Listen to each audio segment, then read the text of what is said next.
গত 17 জুন কমলপুর মহকুমা ছোট সুরমার বারদ্রোন গ্রামের আশিস চন্দ্র দাস হত্যা মামলায় গত 12 জুলাই শনিবার আগরতলা থেকে গ্রেপ্তার করা হয় এই হত্যাকাণ্ডের মোস্ট ওয়ান্টেড মনোরঞ্জন গুণ উর্ফে মনোজ কাকুকে।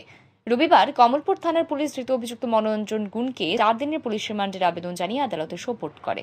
একই সাথে পুলিশ এই হত্যাকাণ্ডে ধৃত সুপারি কিলার প্রাণেশ বণিক ও ইট ভাট্টার ম্যানেজার প্রশান্ত দাস ওরফে বাপিকেও 4 দিনের পুলিশ রিমান্ডের আবেদন জানায়। কিন্তু রবিবার প্রাণেশ বণিক এবং প্রশান্ত দাসকে জেল থেকে আদালতে সোপর্দ করা হয়নি, তাই ধৃত অভিযুক্ত মনোরঞ্জন গুণকে একদিনের জন্য জেল হাজতে পাঠায়।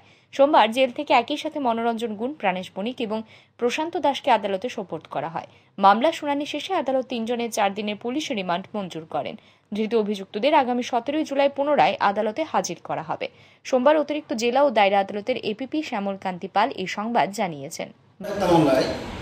গতকালকে পুলিশ মনোরঞ্জন গুণকে আদালতে হাজির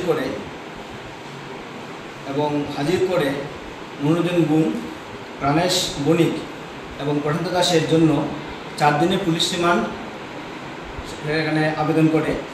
গতকালকে প্রাণেশ বণিক ও প্রশান্ত দাসের জেলে থাকায় এবং তাদেরকে প্রোটেকশন ওয়ারেন্ট না থাকায় মাননীয় আদালত আজকের জন্য সেটা ক্যাম্প রিজার্ভ রাখেন এবং আজকে পুনরায় সেই মামলা শুনানির পর 2 পক্ষ শুনানির পর মাননীয় আদালত 4 দিনের পুলিশ রিমান্ড এলাও করেন এবং তাদেরকে আগামী 17 তারিখ পুনরায় আদালতে তোলার নির্দেশ দেন।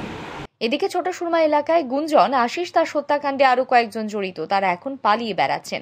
অবিলম্বে সংশ্লিষ্ট অভিযুক্তদের গ্রেফতারের জন্য জনমনে দাবি উঠতে শুরু করেছে। Bureau report, RE news.